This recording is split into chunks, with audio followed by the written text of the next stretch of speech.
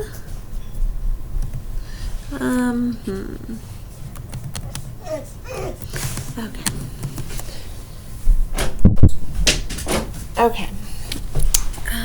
Let's try a different color. Let's try yellow. There we go. Now y'all can maybe kind of see it. There we go. A little bit better. I don't know. Maybe let's try. I don't know why it's being like that, but we'll just do like this. 1, 2, 3, 4. Okay. So then over here, we're going to go to fourths, and we'll do those up and down. I am trying real hard, friends, to make them equal, but I am not doing so good. Okay, there's 3/4. We're just going to do this. 1, 2, 3. Okay. So let's rewrite our butterfly in the middle of here. 4/5 and 3/4. Okay, so if we overlap and if we take these fourths and boop, boop, boop, boop, boop, overlap them over here. Do do do do do do do do do do do do do do do do do do. All right. Basically, what we just did is we just took the 4 times the 5 and found that it was 20. So when I overlap, I am finding my common denominator. So it's like doing, oh goodness, let's see. It's like doing 4 times 5 equals 20. I'm trying. We're just going to do this.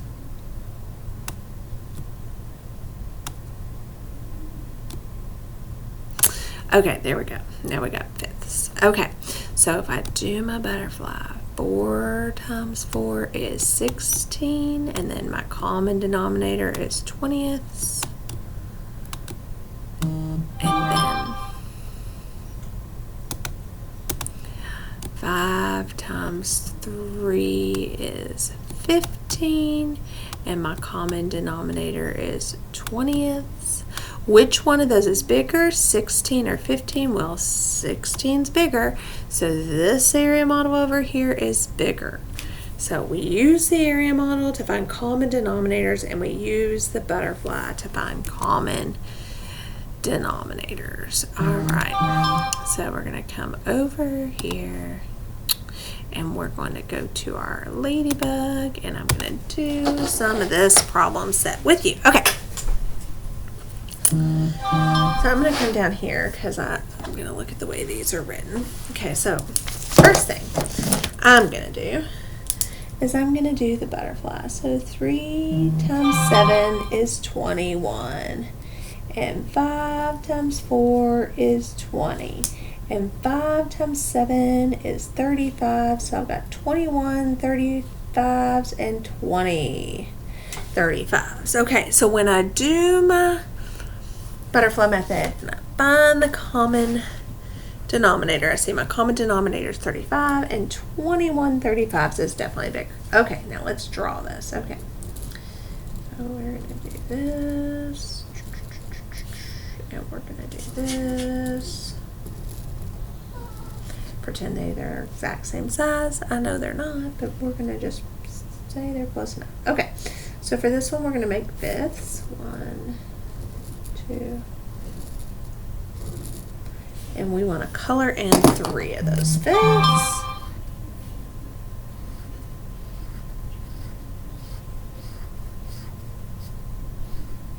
Okay, and then over here we want to do sevenths, so they're going to go this way.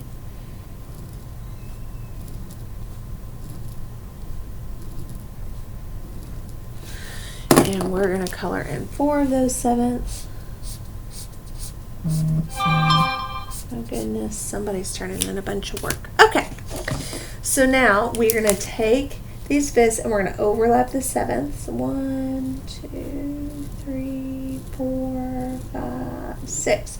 And when we overlap those 7s, it's like doing this 5 times 7 gives us 35, because now we literally have 35 squares here. 1, 2, 3, 4, 5, 6, 7, 8, 9, 10, 11, 12, 13, 14, 15, 16, 17, 18, 19, 20, 21, 22, 23, 24, 25, 26, 27, 28, 29, 30, 31, 32, 33, 34, 35. We literally have 35 squares. And then here we're going to do the 7 times the 5. So on this side we're going to do the 7 times the 5, and 7 times 5 is again 35. So we have 21 35ths and 20 35ths, and 21 35ths is more. All right. Let's look at this one. So we're going to do the butterfly first. 3 times 6 is 18. 7 times 2 is 14. 7 times 6 is 42. So our common denominator is going to be 42. And I have 18 40 seconds, and I have 14 40 seconds. All right, so ba-ba-ba-bum.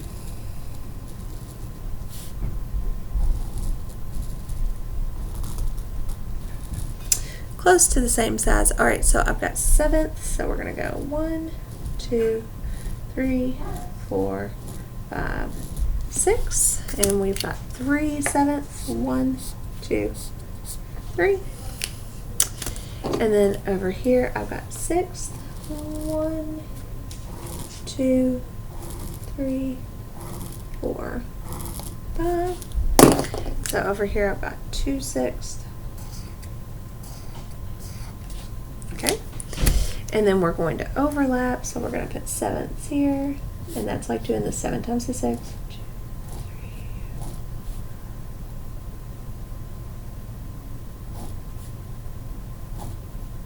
3. Okay, forget this line. And then over here we're going to do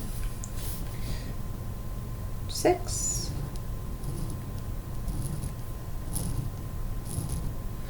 So now we've got 42 squares in all, and 18 40 seconds is bigger than 14 40 seconds. All right, so let's look over here, because now we're just going to use the multiplication, and we're going to find a common denominator, but we're not going to draw the rectangle. Okay, so we're just going to do the butterfly. So 3 times 6 is 18. 5 times 5 is 25. 5 times 6 is 30. So I've got 18 30ths, and I've got 25 30ths. Basically, for Zern, when you're writing this out, basically you're taking your 3/5 and you're going to multiply it by the opposite denominator, so you're going to do times 6, and that's going to give you 18 20ths. And then you're taking your 5/6 and you're multiplying it by the opposite denominator times your 5ths. And that's going to give you 25 30ths, so that you have your same fractions that we ended up with up there in the butterfly. Okay? All right, 2 times 8 is 16. 6 times 3 is 18. Our common denominator when we multiply our denominators together is 48. 6 times 8 is 48. Okay, so if I wrote these out, I would have 2 6ths, and we're going to go times, we're going to do the opposite denominator, times 8 times 8, and that's going to give me 16 48ths. And then we've got 3 8ths, and we're going to multiply it by the opposite denominator times 6 times 6, and that is going to be 18 48ths. And so 18 48ths is definitely the larger, oops, sorry, you couldn't see that, is definitely the larger fraction. So 3/8 is definitely larger. Okay. All right. Let's just do another one down here. Let's do this one, 6/4 and 8/6. Just because I'm just skipping around. We'll keep some to do during class. So 6 times 6 is 36. 4 times 8 is 32. 6 times 4 is 24. So I've got 36 24s and 32 24s. 36/24 is definitely larger than 32/24. Okay, if you have any questions, feel free to get back on with me and I will help you with anything you need help with. Thanks, guys.